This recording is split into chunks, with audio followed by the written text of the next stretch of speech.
and I'm chub fishing again. If you've been watching my recent videos, you'll understand that. And in this particular video, I want to give got a little bit of a tap there while I'm watching my rod tip while I'm talking.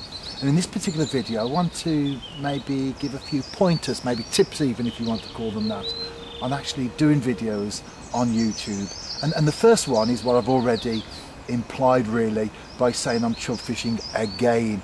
It's important, I feel, that you fish for yourself. Don't fish for a video, fish for yourself. It would be the easiest thing in the world to produce videos that you know are going to be popular. I know from my own view count that if I do a drop shot video, the hits go up incredibly on a daily basis. If I do something like roach on a pool or perch on a river, not quite so. But we should always fish for ourselves, because if we're fishing just to produce a video, then we're losing, for me anyway, the idea of what fishing is all about. First and foremost, fishing for me has to be about personal enjoyment. So if you're going to do any YouTube videos, yeah, it's great to get lots of hits, and I passed the 1 million mark last year. I'm on about 20,000 a month across the board. I've got a lot of videos on there on my channel, so that's quite good and that's quite satisfying. But ultimately, it's not about the view count. I'm not obsessed with how many views I get on a weekly basis per video. What I am interested in is enjoying my fishing. So remember that if you're going to do any videos for YouTube, it's all about your personal enjoyment first and foremost.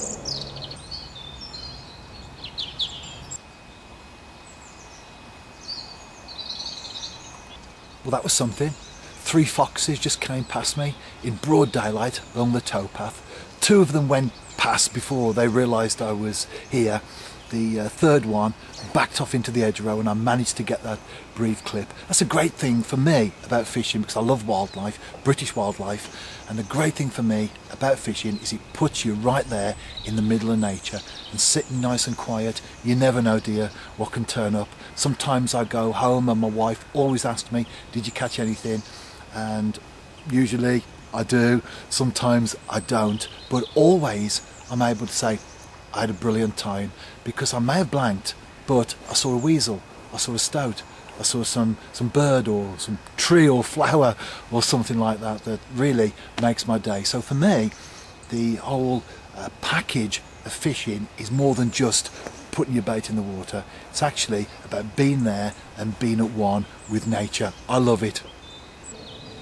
I've been getting a few little plugs. They were from small fish, nothing big at all, which is always an encouragement anyway, because it means there's something in the swim. And of course, it's feeding, albeit nibbling, my my barbel sticks that I'm fishing with. Anyway, I decided to recast, and I was into a snag. So I probably had the hook snagged onto something, and the bait was free, that it was attracting the small fish. Well, you can't catch you if your bait's not in the water, and you certainly can't catch you if you're snagged either, can you? But these things happen, and I've now recast, and I'm hopeful for that fish. Anyway, while I'm waiting for that first fish to put in an appearance, let's actually take a look at the gear that I use. As you can see from the photographs on the screen now, the camcorder I use is just a cheap, simple Sony one.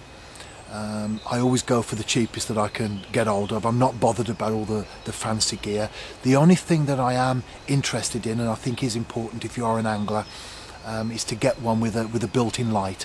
I've had them in the past when there hasn't been a light with the camera, and that can be quite difficult if you're fishing at dusk. Certainly into the night it can be pretty much impossible.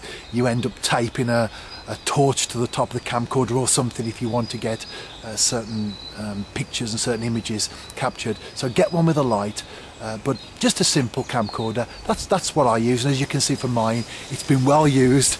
It will fall over sometimes, it will get battered, it will get marked, but ultimately it's a means to an end. That's how I see the camcorder. And the software I use to get the clips from the camcorder obviously onto YouTube into a video, equally as basic as well. In fact, I would say I've had it a few years. I would say the software I've got is probably obsolete now. It's certainly been updated and upgraded so many times with all modern functions, which is great. You have to set out to decide what you're going to do, and for me it's important, this is a personal point of view, for me it's important that making videos doesn't interfere with my fishing, because before you realise it, you can be spending hours and hours just editing, when in fact I would sooner be fishing rather than editing.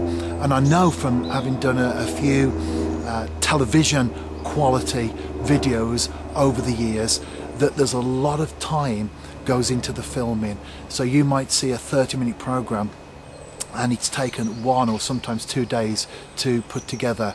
Now I don't do that with my filming. I talk in front of the camera, and if it doesn't come out quite professional, that's fine, I just go with it. If I make a mistake, that's okay, I just go with it. But when you're doing something that is professional, then you may do it 2, 3, 4, how many times, just so that you get it right. Now I'm not saying we shouldn't aim to put together a good quality video. Of course we should, that's important. When I do my YouTube videos, I want them to be good, I want them to be well produced, I want them to be informative, etc, etc, but I'm always careful that they don't come in the way of my fishing. I do these videos to inspire people, to encourage people. I enjoy them, I enjoy making them.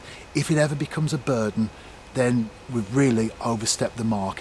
For me, it's all about fishing, and if the videos can be a little add-on and encourage people to get out there, then that's great.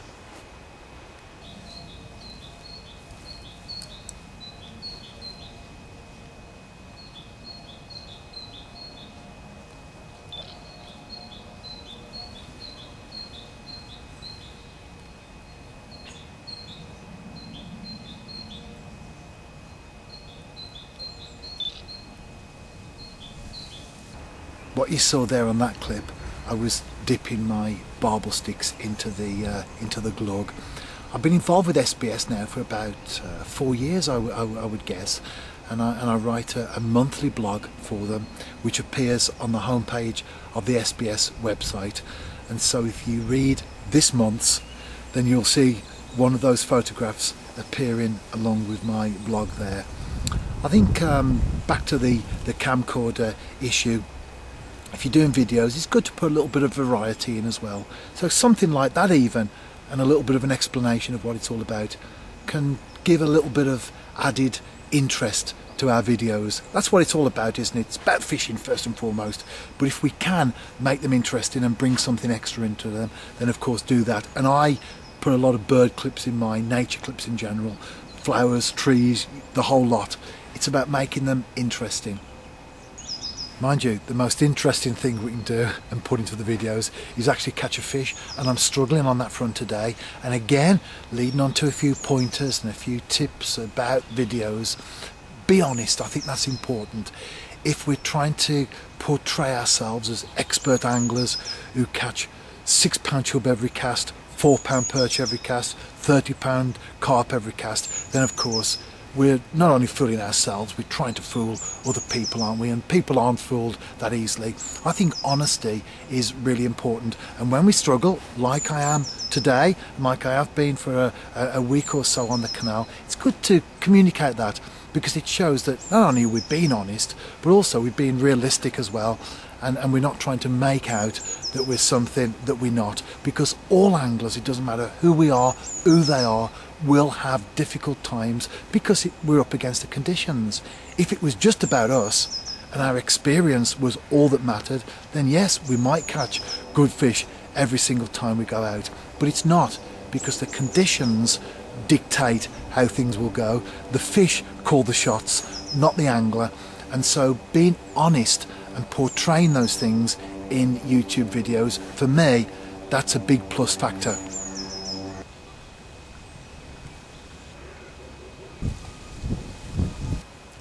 Well, I'm coming to the end of this session. It looks like I'm due a blankety blank pen and checkbook, but never mind, I'll be back. Note to self, don't speak too soon.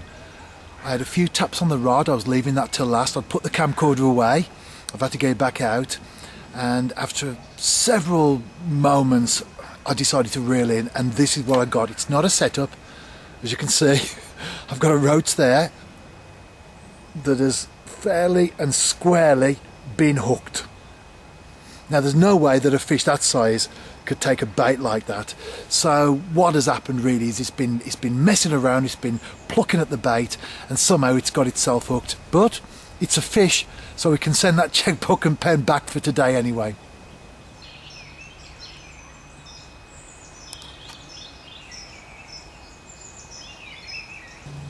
I've got a fish on, and it's a bream. It's a bream. Not a big one, of course.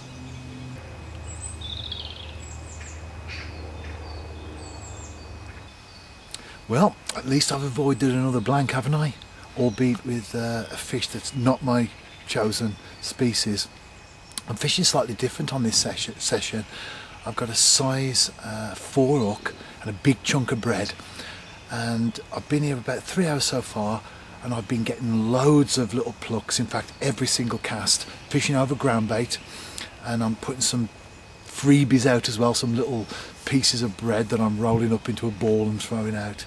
And I've been getting action every single cast, mostly I would imagine from small roach, gudgeon, that sort of thing. But then I had a little bit of a regular tap on the rod tip, nothing like a chub take at all, so I knew it wasn't a chub. And of course I got that bream. I'm back on a third, and as far as filming is concerned, final session. I'm in a different spot, and what have I got? A bream. Well, at least I haven't blanked, have I? Albeit, as of yet, I haven't caught my target fish. There's that fish. From a specimen perspective, tiny. But for a matchman, certainly on the canal, a few of these would build you up a weight, wouldn't they? I've got another bream on. One of the reasons why I wanted to do this particular session, I'm bringing the fish in now, you hear it splashing there, is that I wanted to show the camcorder in its night effect, so to speak, with the light. So if you are going to do videos, as I said earlier, then you need to get one with a built-in light. Anyway, let's net this fish. There it is. As you can see, it doesn't come out so well as in the daytime, obviously. If I just step back a little bit, or at least pull back a little bit, you get an idea.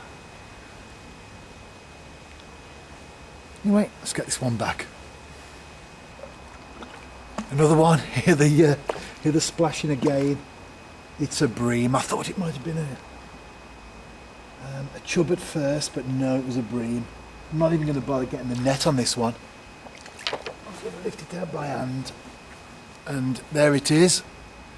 Again, just a small one, but as I said before, that would be welcome for a match angler, certainly on this venue. Well, the video comes to an end, and it looks like I'm chubless, although I have caught some other fish anyway, so I haven't totally blanked, have I? In my defence though, they are short sessions, but in my defence, I was talking to a man walking on the canal. He was an angler, and he was telling me that for quite some distance, as far as he knows in terms of his knowledge, the matches that have been fished, and also amongst pleasure anglers as well, no chub have been coming out, so that does explain a lot. Anyway, I have got a few more sessions to go. They won't be on film, but I'm going to end the video now by faith, if you like, because I'm going to include some chub on there which I am yet to catch. Tight lines.